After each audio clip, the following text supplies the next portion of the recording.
Salut, voici ce qui s'est passé à l'international cette semaine. Des inondations monstres ont frappé le sud-ouest de l'Espagne. Au moins 150 personnes sont mortes en Espagne dans les inondations les plus mortelles depuis plusieurs décennies. Dans la région métropolitaine de Valence, les pluies diluviennes ont transformé les rues en rivières de boue.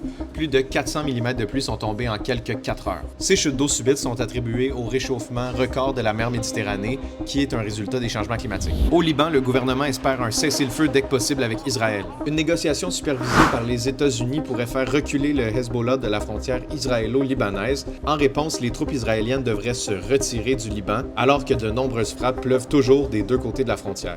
Et un nouveau rapport de l'ONU alerte sur une vague de famine dans certaines régions du monde. Les conflits et la violence armée à Gaza, au Soudan du Sud, au Mali et en Haïti préoccupent la section de l'Organisation des Nations Unies pour l'alimentation et l'agriculture. Selon le rapport, il faut une action humanitaire de toute urgence dans ces régions, sans quoi les pertes de vies humaines risquent de s'aggraver.